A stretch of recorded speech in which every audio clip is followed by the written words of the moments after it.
Hi hello வணக்கம் welcome back to FW தமிழ். இன்னைக்கு நம்ம ஒரு சுவாரஸ்யமான டாப்பிக்கை பற்றி பார்க்க போகிறோம். டாபிக் பேர் என்னன்னா ஸ்லேவ் ட்ரேட், அடிமை வணிகம். இன்னைக்கு ரொம்ப பணக்கார நாடாக இருக்கிற ஐரோப்பிய நாடுகள் எல்லாம் ஒரு காலத்துக்கு முன்னாடி அமெரிக்காவையும் ஆப்பிரிக்காவையும் எப்படி சுரண்டி எடுத்தாங்கன்னு பார்க்க போகிறோம்.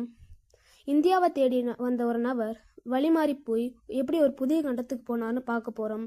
லட்சக்கணக்கான பழங்குடியின மக்களை சித்திரவதை பண்ணி ஐரோப்பியர்கள் எப்படி கொண்டார்னு பார்க்க போகிறோம்.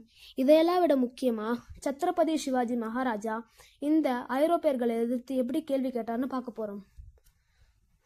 நண்பர்களே, ஒரு அப்ராக்சிமேட்டாக 500 வருஷத்துக்கு முன்னாடி ஐரோப்பியர்களோட மக்கள் தொகை ரொம்ப அதிகமாக இருந்தது.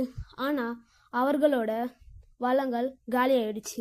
ஆனால் அதே சமயத்தில் இந்தியா தங்கத்திலையும் நறுமண பொருட்கள்லையும் வைரத்திலையும் ரொம்ப செல்வ செழிப்பாக இருந்தது. இந்த ஐரோப்பியர்களோட லட்சியம் என்னன்னா, இந்தியாவை எப்படியாச்சும் தேடி கண்டுபிடிச்சி இந்தியாவில் இருக்கிற வளங்களை எல்லாம் எப்படியாச்சும் கொள்ளையடிக்கணுன்றது தான். 1492 கிறிஸ்டோபர் கொலம்பஸ் என்கிற ஒரு நபர் கப்பல் மூலயமா இந்தியாவை தேடுறதுக்காக கடல் வழியாக தேடினார்.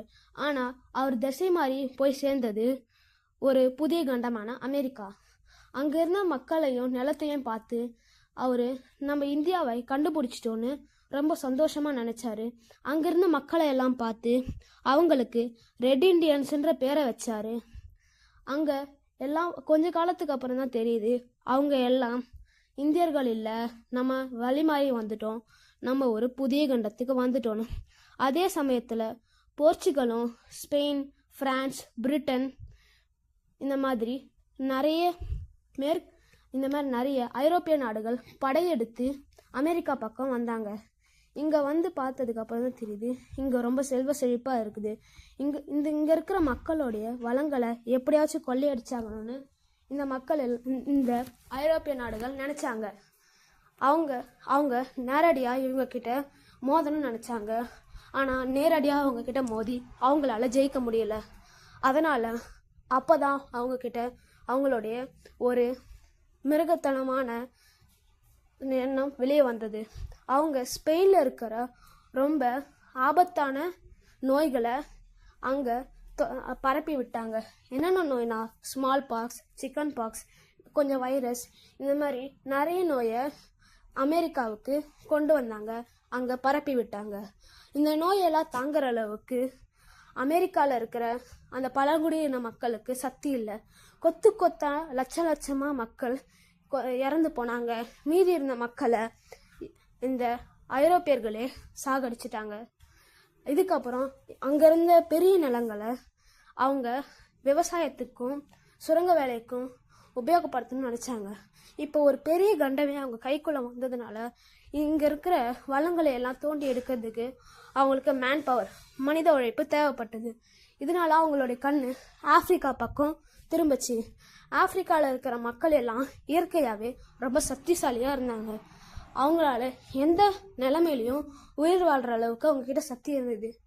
அதனால் அவங்க ஆப்பிரிக்காவுக்கு போய் அங்கே இருக்கிற அஜானு பகுவானா என்கிற ஆண்கள், பெண்கள், குழந்தைகளை எல்லாம் கூட்டிகிட்டு வந்தாங்க. இவங்களை கூட்டிகிட்டு வர்றதுக்கு என்ன சொன்னாங்கன்னா, உங்களுக்கு நாங்கள் பெரிய போஸ்டிங் தரோம், கம்மியாக வேலை செஞ்சால் போதும், உங்களுக்கு சாப்பாடு, தங்கறதுக்கு இடம் எல்லாமே நாங்களே தரோம் இப்படின்னு சொல்லி இவங்களெல்லாம் மறக்கினாங்க. கொஞ்சம் பேரை அவங்க கடன் கொடுத்து வாங்கினாங்க. அதாவது இப்போ நான் 1 லட்ச ரூபாய் வாங்குறேன், நீ எனக்கு இந்த 1 லட்ச ரூபாய்க்கு ஏதாவது வேலை செஞ்சு அடைச்சிட்டு கடன் அடைச்சோடனே நீ உன் நாட்டுக்கே போயிடலான்னு சொல்லி கூட்டிகிட்டு வந்தாங்க.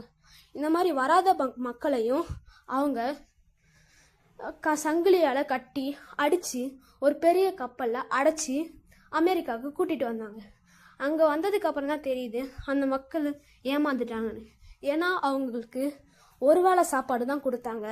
காலையிலேருந்து இரவு வரைக்கும் நிறைய வேலை வாங்கினாங்க. தங்கறதுக்கு எந்த ஷெல்டர் எதுவுமே தரவே இல்லை. அவங்களுக்கு எங்கே இடம் கிடைக்குதோ அங்கே படுக்க வச்சாங்க. வேலை செய்யலாம் அடித்து சித்திரவதை பண்ணி வேலை செய்ய வச்சாங்க. அவங்க சாகிற வரைக்கும் அந்த இடத்துலையே தான் இருக்கணும், வேலை செஞ்சே இறந்து போகிறாங்க. இங்கே இருக்கிற வளங்களை எல்லாம் கொள்ளடிச்சதுக்கப்புறம் இந்த ஐரோப்பிய நாடுகளுடைய கண் இந்தியா பக்கம் திரும்பிச்சு. அவங்க இங்கேருந்து படையெடுத்து இந்தியாவுக்கு வந்தாங்க. அப்போ முக்கால்வாசி இந்தியாவை ரூல் பண்ணிட்டு இருந்தது அவுரங்கசீப் என்கிற ஒரு முகலிய பேரரசரோட ரூலர்.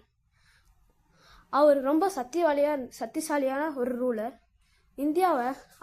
இந்தியாவுடைய முக்கால்வாசி டெரிட்டரியை அவர் தான் ரூல் பண்ணிட்டு இருந்தார். அவங்க இந்தியாவுக்குள்ளே வந்து என்ன சொன்னாங்கன்னா, இந்த மாதிரி நாங்கள் உங்க கூட ட்ரேட் பண்ண போகிறோன்னு சொன்னாங்க. அதில் மெயினாக இருந்த ஒரு company British East India company. மெதுவாக அவங்க இந்தியாவுக்குள்ளே வந்து அவங்களோட 45 சிட்டிஸை பில்ட் பண்ணாங்க. இங்கே ட்ரேட் பண்ணுறோன்னு வந்து இங்கே அவங்க அடிமைத்தனத்தை அவங்க அடிமைகளை கூட்டிகிட்டு போக வந்தாங்க. ஆனால் அவுரங்கசீப்புக்கு தெரியாது இவங்க இங்கே ட்ரேட் பண்ண வரல, இங்கே இருக்கிற மக்களை எல்லாம் அடிமையாக்கி கூட்டிகிட்டு போக வந்தாங்க. ஆனால் இந்தியாவில் இருக்கிற ஒரு ராஜாவுக்கு மட்டும் தெரிஞ்சிடுச்சு இவங்க இங்கே ட்ரேட் பண்ண வரல, நம்ம நாட்டை கொள்ளையடிக்க வந்தாங்க. அந்த ராஜா பேர் தான் சத்ரபதி சிவாஜி மகாராஜா. அவர் இந்த கம்பெனிஸையும் இந்த ஐரோப்பியர்களையும் எதிர்த்து கேள்வி கேட்டார், சண்டை போட்டார், நிறைய வேலைகளை பண்ணார்.